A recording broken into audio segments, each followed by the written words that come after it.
Welcome to Imperial Interlude, episode 32, Ben Kenobi series, episode 3. With me, as always, is Ralph. Welcome, Ralph. Hey, Tim. So this is the first single episode after the double feature that has been the start of this short six-parter. What do we make of it? Oh, yes. What do we make of it, indeed? I think there's at least one plot twist I haven't seen coming. And one section where I was, again, a bit annoyed about how they did it for effect. And I thought to myself, well, it should have been different. But that's for later in the podcast. It is, but on the whole, it was great. It really was. Yeah. Just that opening section. It was dark. Well, yeah, lots of dark. But I think the whole opening as well, where we got...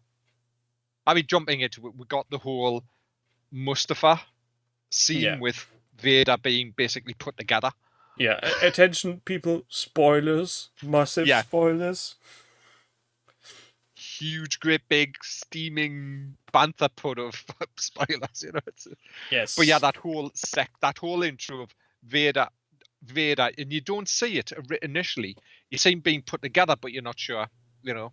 Yeah, you have some limbs getting attached to somewhere and someone, and the final piece then is the breast piece and the helmet. With the helmet again, that's it's not the helmet from Return of the Jedi. No, it's been redone again, I think. Yeah. Because the original helmet, and this goes back to 77, wasn't isometric. There is a slight difference. Yeah, not only that, but the original helm design was the faceplate was separate and had something that went over his head, and the actual helmet was just shoved up. Yeah. And now it's what looks like a one piece. It's the bit over the top of the helmet. No, I think it's a two piece still because it matches together. But I think they've got it more isometric because it wasn't. I know on the original making of like Star Wars Explained. Yeah, they did that already in the prequels. They chose to make it so that it actually looks like it's a fully isometric, fully mirrored. So, and not having any deviations from left to right. Yeah. And then you get him walking forward, and which other sorts of thing, but you're not sure where it is. And then we get the scene I think a lot of people wanted, which we've seen in Rogue One, because I think we'll see it in Rogue One as well. But the scene on Mustafa and Vader's palace, you know, which is like yes. It's an interesting place. And then him sitting on his throne speaking to the third sister. And I know a lot of people online going, is that James Earl Jones? Is it not James Earl Jones? It was James Earl Jones, but they've used the same technology they used in in Book of Boba to do Luke. So as we saw with the making of for that is they recorded a load of Mark Hamill, but they also took old recordings of Mark Hamill. Yeah, they found a middle ground. Ran it through that audio AI program that they're using now to get it as perfect as they can, and that's what they've done with James Earl Jones. So it's probably old recordings of him because he's 91. So he's not a young man. So, but at least they've done what they did with all of the actors that have played the role is they get credited for it and things like that, which is I think is great. Even if it is a computer generated. It really does sound good. Yes, it really is, and it is. It's him.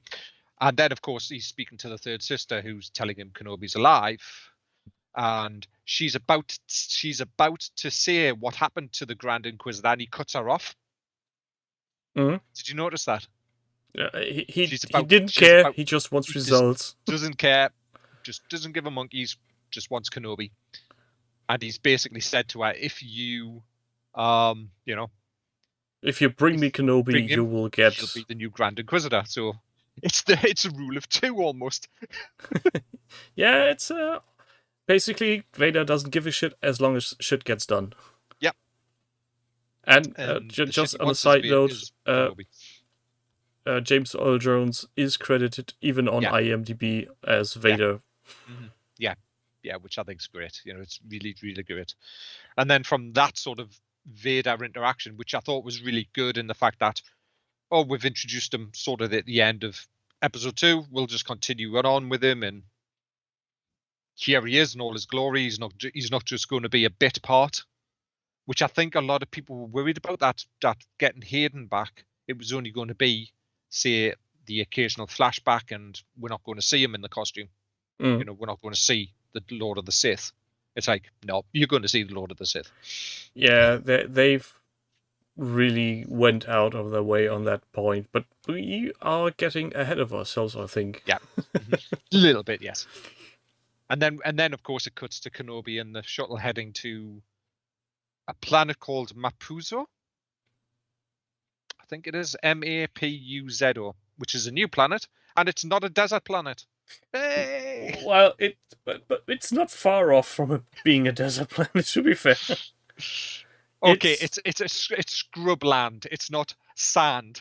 Yeah, there is vegetation, but it's also not the green lush fields of Endor. No, it's not Endor. But we've sort of had that anyway when we saw Alderaan, so Yeah, indeed. Yeah, and so they head to this planet to meet a contact from what's his face, Kunal Najani's character, I think it is, from the previous episode.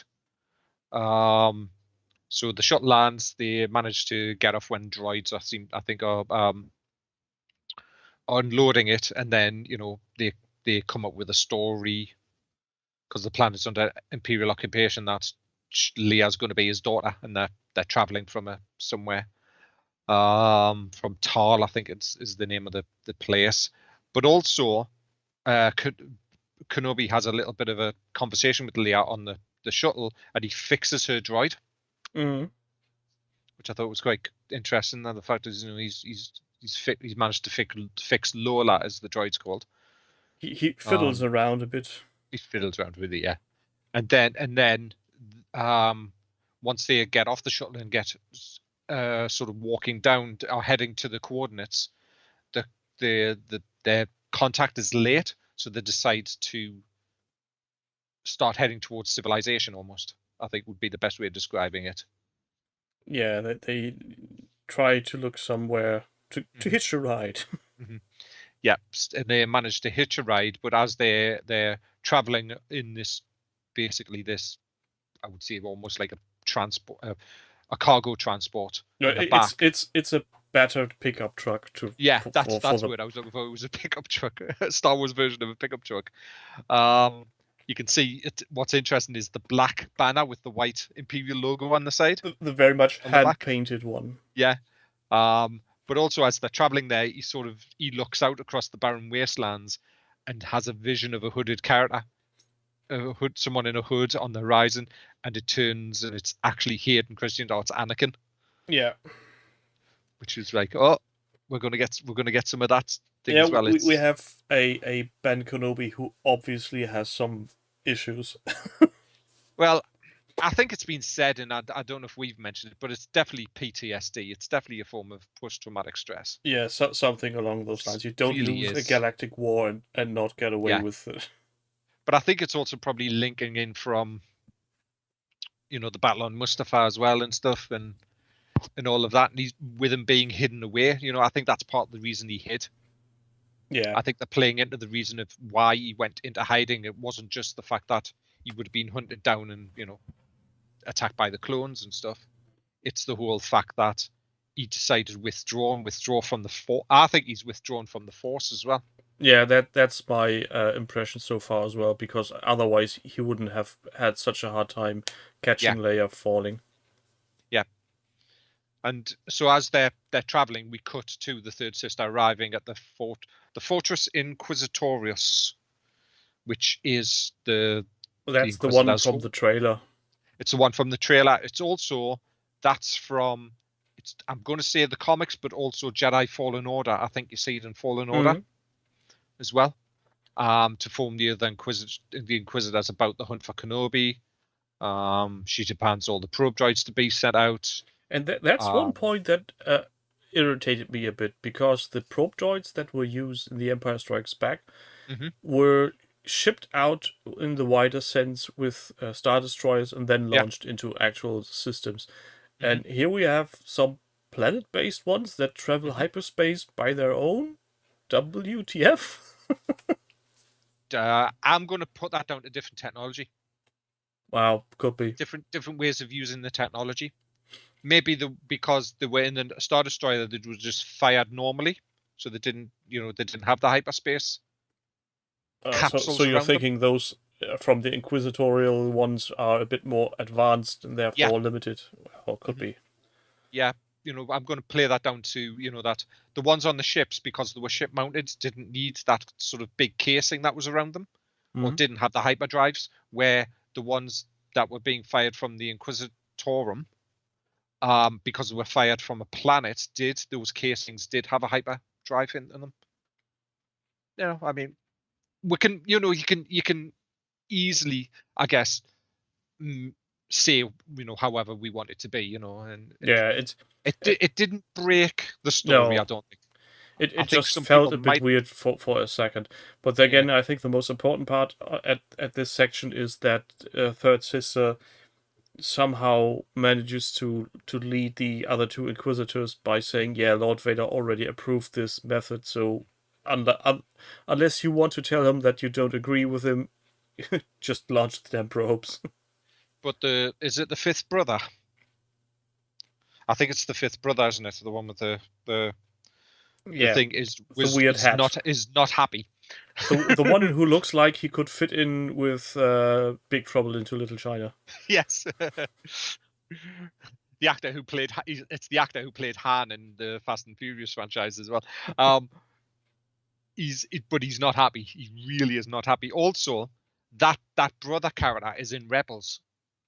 It's almost like all the Inquisitors, apart from the new one, because I've never seen her before. I think she's appeared in the comics. I've never read the comics.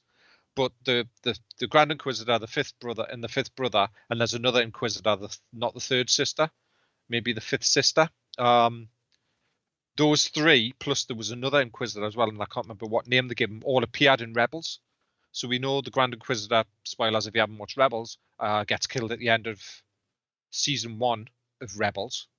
So we do know that. That's why the whole thing with the Grand Inquisitor being stabbed through the stomach doesn't necessarily mean he's dead, because they're not going to mess with somebody else's writing where they've got an established character. That's what the Disney story group's for. And as we have talked about pre-show, there have been multiple occasions of characters in Star Wars being shot in the groins and still surviving. Exactly. But we do know that the Grand Inquisitor... We've got a cut in half Darth Maul, for all sakes. If that doesn't kill you and you get alive out of that, then why shouldn't a simple hole in your stomach keep you down?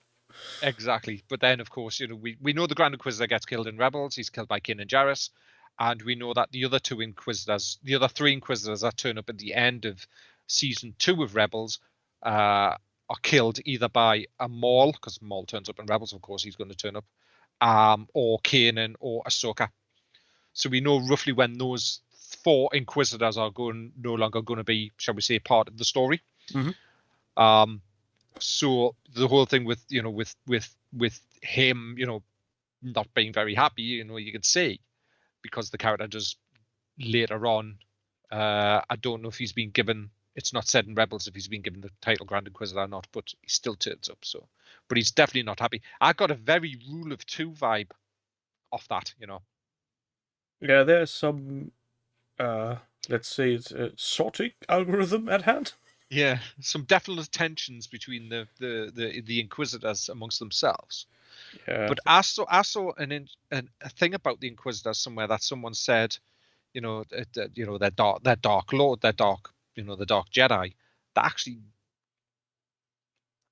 in some of the readings around the Inquisitors, they're not actually Sith. No, but they are at least partially fallen Jedi who have turned dark. So I think at that point you're starting to get into weird definition territory on what is a Yes. Sith and what is a Yeah. Dark Force user, and where do you draw the line? Yeah. There's no there's a line that needs to be sort of but they're definitely not Sith where Vader is a Sith. You know, the thing around Sith is whatever the definition of the Sith is, and in Vader being trained by the Emperor. You know, but those Inquisitors are either fallen Jedi or Force users that have been taught to tap into the dark side.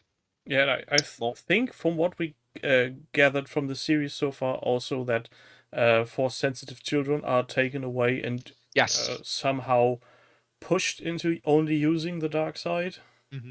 So yes, somehow tortured and yeah, definitely mangled. So definitely. So back on the planet, you know, they said that they're picked up by an alien named Freck, who looks like basically a human mole. Yes, looks like a mole. They have a conversation around them.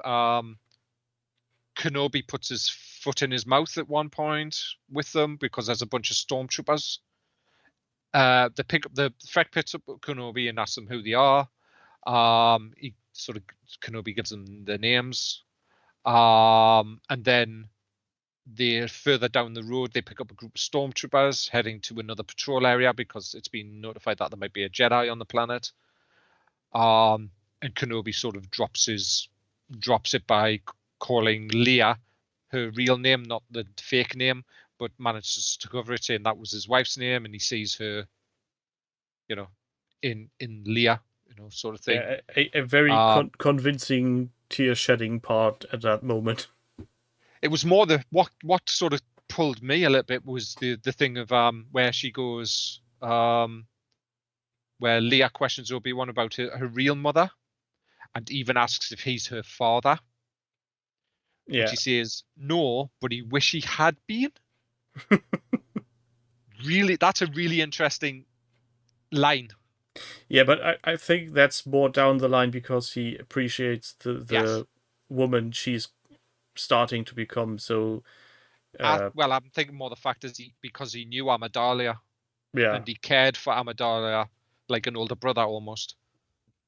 You know. Yeah, so it's not so much his intention to say, yeah, I wish I was the one who had made you, but no, it's more he would be proud to have a daughter like her.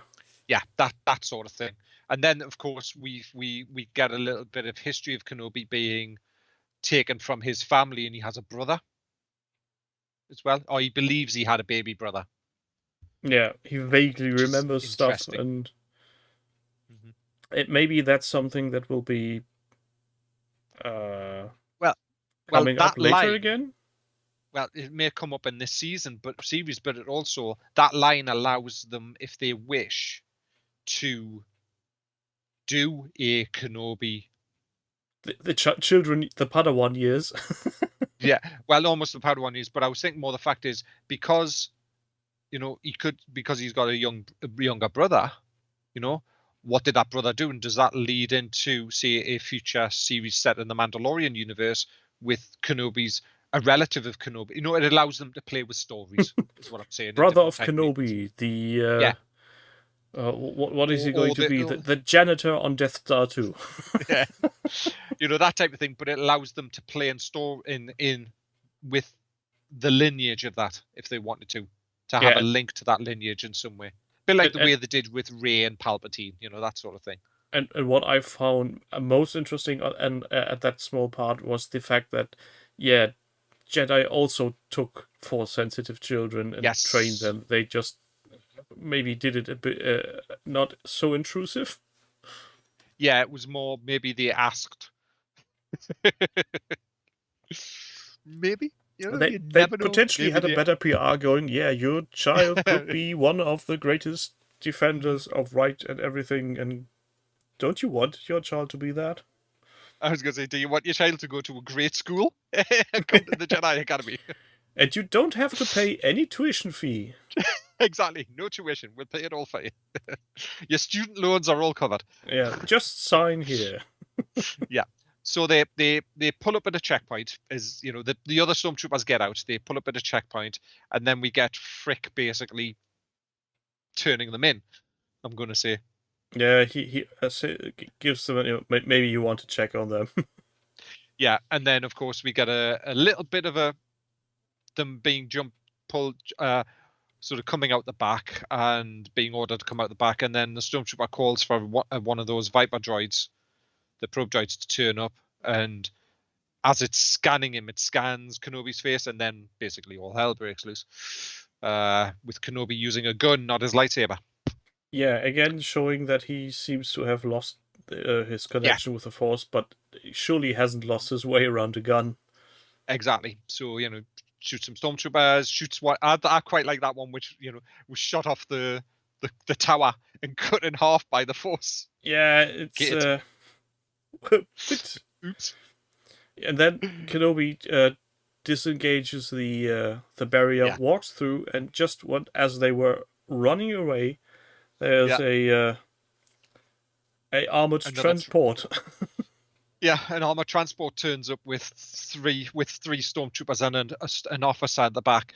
Yeah, that was the female officer from the trailer, where we or back in the day said she's unknown to us. She potentially has a role because the way she's been shown off. Boy, is that a role. Yes. So I mean, as well as before he disables the thing with Mr. That, he takes out Freck. He knocks Freck out. He doesn't kill him. Yeah. And saves Leia from basically a stormtrooper holding a blaster to her head. And then as these group of stormtroopers sort of come down and tell Kenobi to stop and get to the floor, they're shot in the back by the female officer, who is Talia Duruth. I think it's pronounced D-U-R. Tala Duruth. Duruth, yeah. Duruth's Doran's son. Yeah. Doran's daughter. And it's said she's an Imperial officer who's stationed on the planet, but she's also helps with the underground. Yeah, she's actually the contact that they were looking for, and she just had been too late. Yeah, so she manages to basically get Kenobi and Leia to a settlement, and then into almost like a secret shelter in her workshop. It is a secret back room in a droid repair shop. Workshop, yeah. Which is then sort of revealed when they enter that this is being part of the underground for ferrying Force sensitives. And then at one point a name pops up as Kenobi's looking at them. Did you notice that one? Did you recognize it at all? Wasn't that the one that got hung in the previous episode? No. He goes Quinlan, and it's Quinlan Voss. Now, Quinlan Voss is a Jedi. He was in Clone Wars. He's the one with the dreadlocks and stuff, yeah, and the face band across his nose. But he's what's called a Kiffar, Kiffar, Kiffar Jedi. He was part of the Jedi Order, but he's also in one of the novels. He was in the final what's her face? Asajj Ventress novel. There was a novel called Asajj Ventress, where she actually dies in it at the end, and he had a thing for Ventress as well, Quinlan. And he then Dark Disciple is the name of the book. So if you're interested, find the Dark Disciple novel. Quinlan Voss was in that. He was in the episode of Clone Wars was where they were hunting Zero the Hutt. Remember when Zero escapes from prison? Really can't remember that episode. Yeah. But watching those episodes is a bit far off. So that's the one where he's basically Kenobi and him are hunting Zero the Hutt. Yeah. So he's not unknown to Kenobi. He's not unknown to Kenobi at all, and I thought it was quite a nice touch that he that they dropped him in. That was a little bit of a name drop. So there was other names that could have put in there. I'm surprised people weren't going mention Kyle Kestis. Yeah, let's be obvious. Yeah, let's not be obvious. Let's there are other Jedi out there that we think. So it was just interesting that they did that. And then, of course, as there's the droid scene, which we see in the trailer. The droid is there, that big, almost Loader. like a loader droid who don't speak. Which I thought was, it's got a name, and I can't remember what the name is of it. But as they're waiting here to go to the spaceport, because there is a ship ready, or they're getting a ship ready, it's going to take the captain some time to get them so they can depart. Net B was the name of the robot. Kenobi senses a disturbance in the Force. Yeah, I don't think he says that. He doesn't say that. That's just me adding. His face is suddenly very terrified. Yes, and I think what then follows is one of the darkest parts I've ever seen in a Star Wars movie. Yeah, we got to see Vader be Vader, shall we say? Yeah, so basically, imagine the classic Western town with a long main road, and at the end of the road, there's the Inquisitors and Vaders and a contingent of stormtroopers. And a bunch of stormtroopers. And Vader starts walking down the street and killing people gently with a swift snap of the neck. That was brutal. Had he killed the other guy? I can't remember if he'd killed the other guy. He started choking the father, then the son came out, and he just snapped the neck of the child. Yes.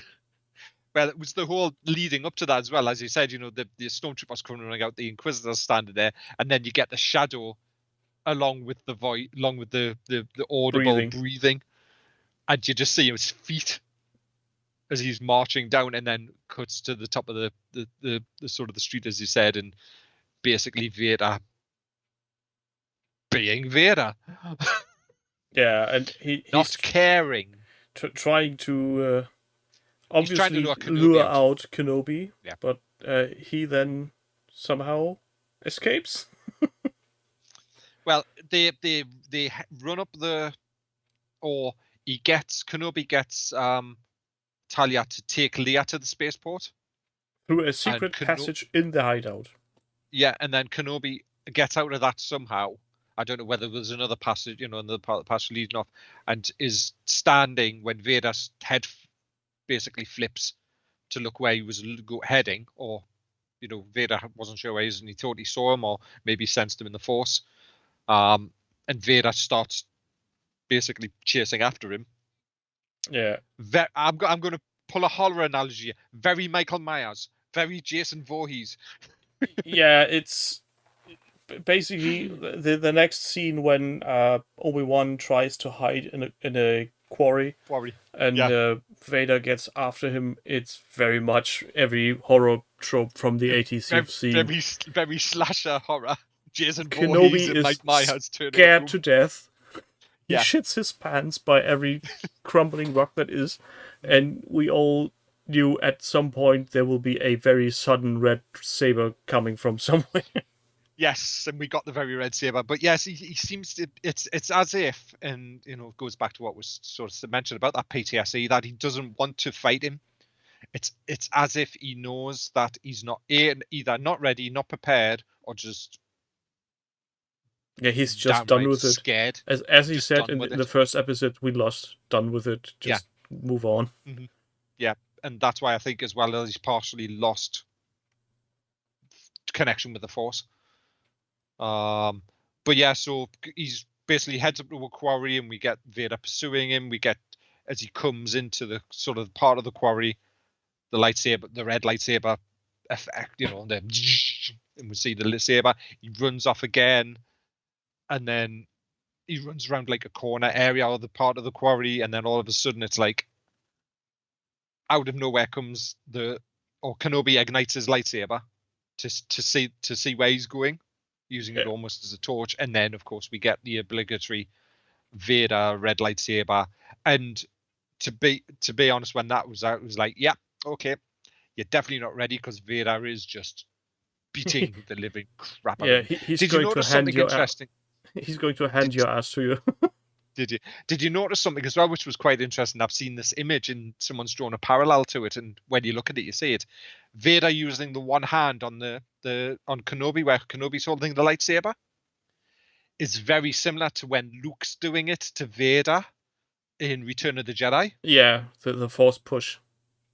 After the Force push, where he's sort of blocking Vader, and Vader's just barreling down with that one-handed sort of force strike, isn't he, to just pound the living daylight out of it. It's very similar to the way Luke did it to Vader in the end of Return of the Jedi. When he engaged in his anger and knocks his father down and slices his father's hand off. It's very similar to that. In the way that the scene, not so much the scene's constructed, just the way that they positioned the fight. Yeah. And then of course, that's happening, and Kenobi manages to run away again, and we cut to Talia leading Leia, but Leia convinces her to go and help him, and she'll go to the ship by herself. Which is obviously a very bad idea.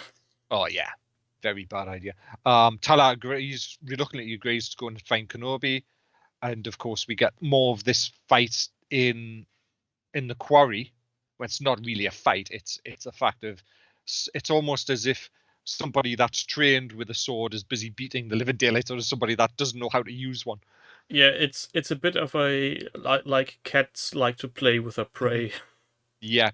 So Vader knocks down quickly overpowers him, as we see, and then knocks down a container filled with some rocks, which Vader then ignites with his lightsaber, and then decides to pull Kenobi into them to set him on fire. Yeah, to have him feel the same as he felt on Mustafar. Exactly. All those years again. And we do get Vader taunting him pretty much, saying, your suffering isn't your complete pain yet, has just begun. Yeah, your pain has just begun.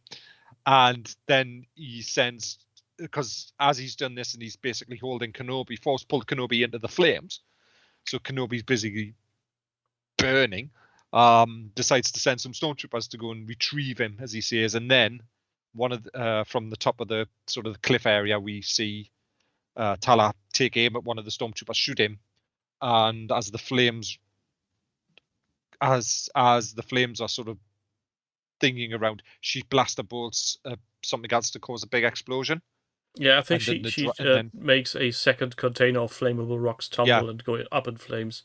And then Ned B, the droid, goes and pulls Kenobi out of the.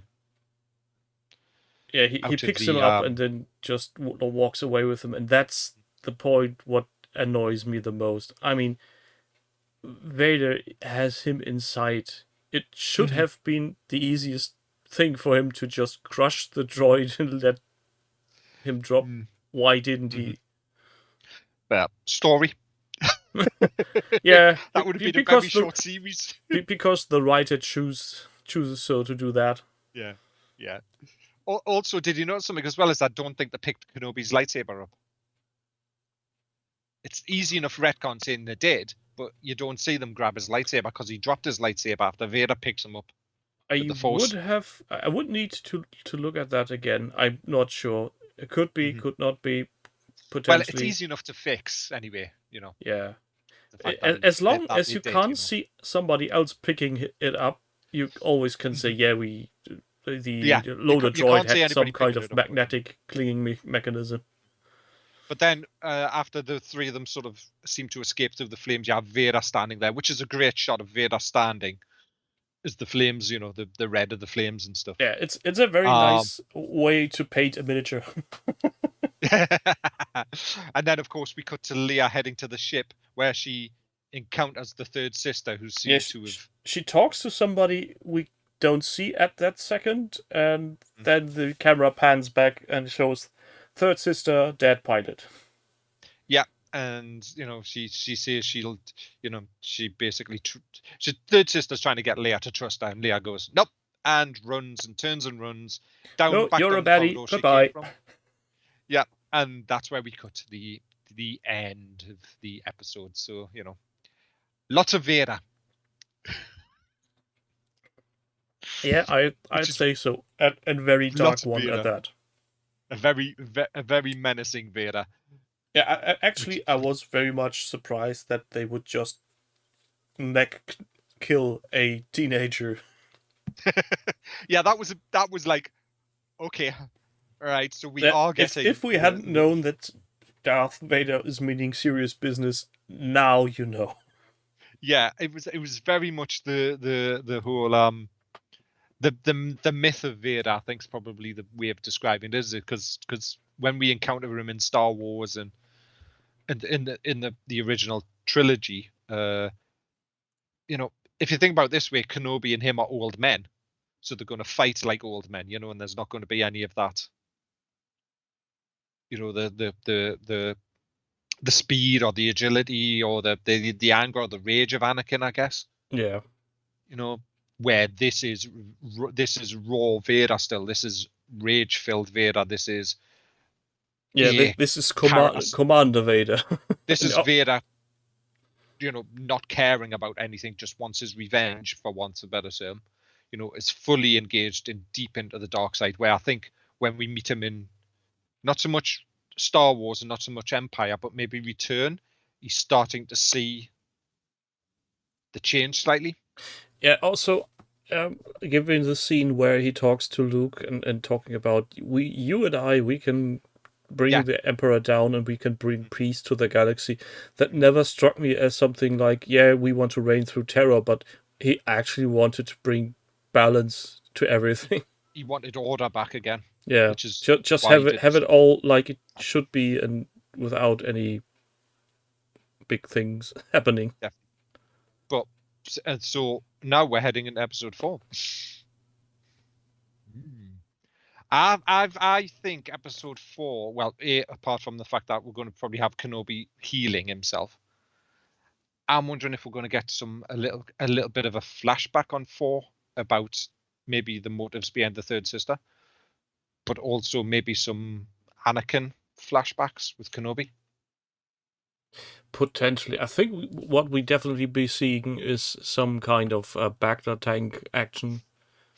Yeah, or some healing anyway, and some meditation. Yeah. I think because I thought that they are setting it up, and I think they're setting it up where we will get an appearance by a Force ghost Qui-Gon Jinn by the end of it. We've been saying that from the beginning, but at this point he's so much far off from the Force that I think that may be something they just will be showing in the last episode.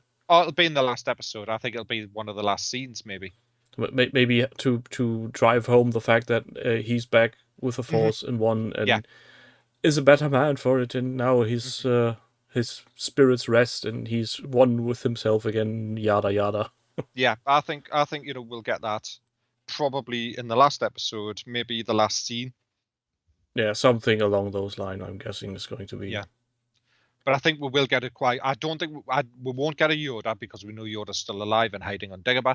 But I think we'll get a Qui-Gon appearance. Yeah. I think but that's just a speculation for episode 6. And when episode 6 rolls around, everybody can yell on the internet and say I was wrong. Yeah. When it doesn't happen. We will still not care. Yeah, pretty much. So your final verdict on this? I thought it was great. I really did. I have loved everything that they've done with the TV series. I know some people hated Fett. I liked Fett. I like the way that what they were doing with Fett, because you can't just have that character be that sorry to say, in Empire Strikes Back, and he was one-dimensional.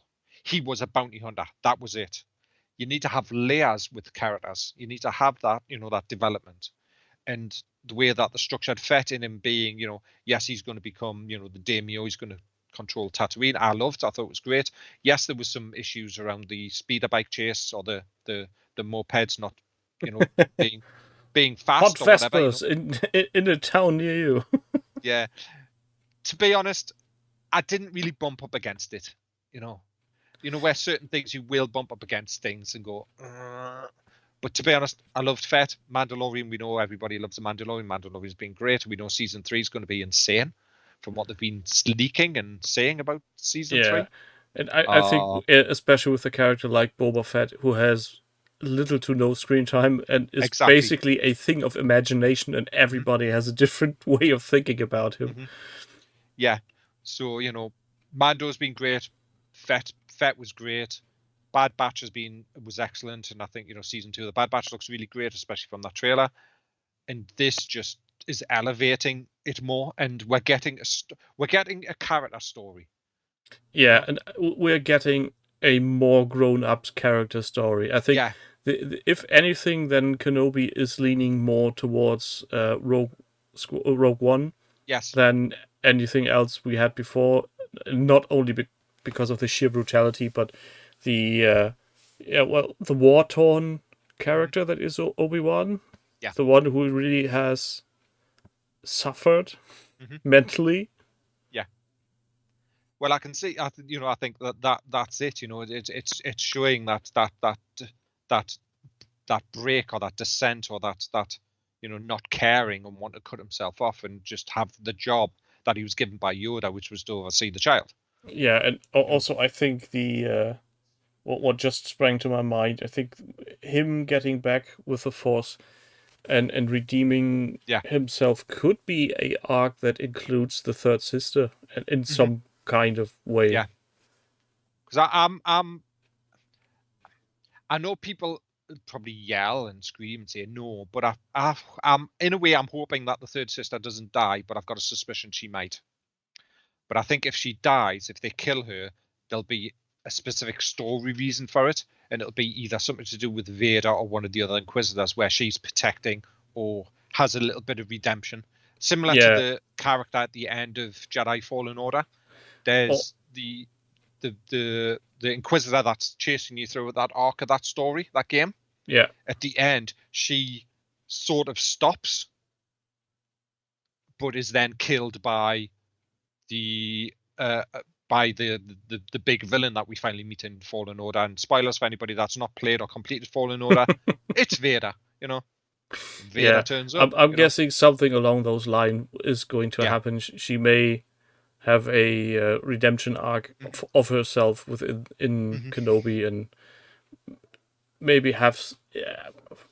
I don't want another character to basically die, but I think that's going to be the writing for it. Yeah, I'm just wondering as well, and I'm wondering if she is, and we will find out that she was one of the Jedi at the beginning of the episode 1. That scene from Order 66. If she's the coloured Jedi that you meet there, the girl. I think it's a potential, but also could be very far fetched. Yeah, but on the whole, loved it. And I think as well as Kenobi setting the scene for, as you said, that grown-up Star Wars, which I think is going to lead in when we get Andor at the end of August, because I think Andor's going to be a very grown-up, very Rogue One in its content as well. And potentially people will then again bitch and moan because it's not my Star Wars. It's way too whatever. It's just... Yeah, for myself... Don't we just get tired? It gets old. Yes, very quickly. For myself, I found this to be a very interesting and very high on tension. Something that I didn't really expect for some odd reason. Especially the situation when Vader just goes on casually snapping people's necks. That really took some time to get used to. Yeah, it was the Dark Lord of the Sith. It's the Vader that you sort of read in the books and the comics, and it's him. There's no way around that. Yeah, it's a fully dark side embraced Vader. Yeah. But then, of course, we've as we know, we've got episode 4 coming on Wednesday, so we'll see where it goes. Oh, I hope it'll go grand. I am definitely positive on that. I think, to be honest, I think they've done a good job. I think and they're just building on that foundation, you know. Yeah, so far they haven't really dropped the ball on anything. That's What? not to say they could always stumble on something, but at 6 episodes length, I just hope they don't do weird experiments like ultra slow catch-up scenes or something. Well, what's interesting as well, and this is sort of a little bit of a side of Star Wars news, is Jon Favreau, and it was mentioned at Celebration when he was asked, but is now writing season 4 of Mandalorian. So there was a rumbling going around at one point last year that we're only going to get 3 seasons of The Mandalorian. Maybe 4, maybe, beyond 4. But he's definitely writing, he said this, that he's writing season 4 now of The Mandalorian. As long as they don't drag the storyline out too much. No, but the other interesting thing that I saw in the news today was Jon Kasdan, who wrote Rogue One. Sorry, no, wrote Solo. Was chatting with Jon Favreau because Jon Favreau likes Solo. So the rumbling is, or one of the things is that him and Jon Favreau have had conversations about Kira, the Emilia Clarke character, the who's in the comic at the moment, Crimson Reign, and the comic before that as well, the War of the Bounty Hunters and stuff. So Kira's appeared in the comics, but they've had a conversation, Jon and him, about Kira, and he knows, and maybe Jon knows where Kira is and what's Kira doing. So that might be a character that could pop up in our own show, could pop up in, in The Mandalorian, could pop up in season 2 of, if they do, season 2 of the Book of Boba. And maybe Ahsoka? Maybe Ahsoka. I think we will get to see Sabine Wren before Ahsoka, though. I think we might get to see her in in Mandalorian season 3. That would be interesting. Because of what's happening in season 3 of The Mandalorian, which we know the Mando, and it's been said he goes to Mandalore.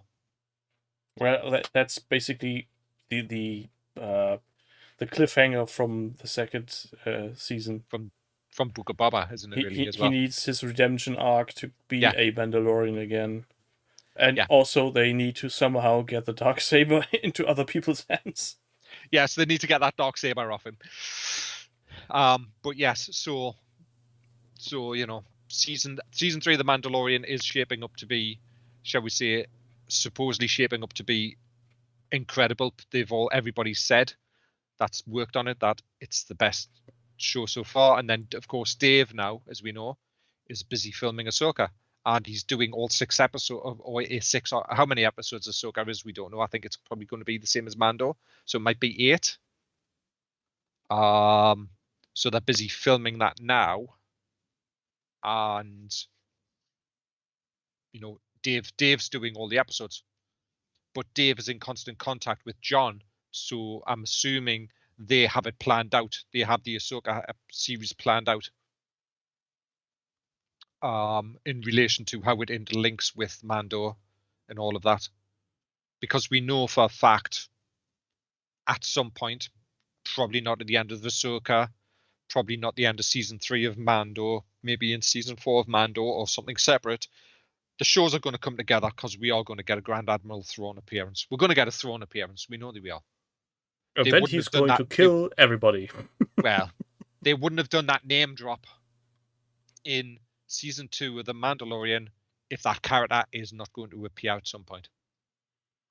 Probably not. Not with Jon and Dave, being the architects of the Mandoverse, as it's sort of been nicknamed. They're the ones that seem to be, controlling that part of the Star Wars universe. Maybe Thrawn is going to get to be some kind of emperor on the Golden Throne, not really alive, but. Well, I'm thinking more the fact is it may be the Thrawn that we meet in the books, because the Thrawn that we meet in the books, and I'm not on about Heir to the Empire and stuff, but in the new Thrawn novels that Tim Zahn did, the stuff with the Chiss descendancy stuff, Thrawn is very much very much still of the Chiss. Still is very much of the Chiss ascendancy. Even though he's working with the Empire, he still has that strong link with the Chiss and stuff like that. So I'm wondering if at some point later in the story, especially if he comes back or however, because we're getting Ezra Miller. So we're getting Ezra turn up at some point as well. Whether we will get that more depth and look at the Chiss in live action, which would be really cool to see. I think having those characters, I think at this point, from a Kenobi standpoint, we are going far beyond speculation. We are. The train has left the station. We've turned right to speculation station, and we are on the brink of what we wish for. Yeah. Maybe we should cut it at this point. I think that should be it. But on the whole, loved it. Yeah, it's nice. It's appropriate grimdark for a post-war scenario, and I'm quite just about how it's going to end. And speaking of end, we will end this episode here and now because I need to take a leak. It's getting late in the week either, and I'm sure Ralph has some things to do today as well. Maybe painting some miniatures. Yeah, that's not going to happen. Not yet, anyway. With that said, I thank you, Ralph, for being here. I thank you a lot out there watching and listening, and we will see everybody in the next episode of the Imperial Interlude, when we'll be talking about the 4th episode of Obi-Wan Kenobi. Until then, do it!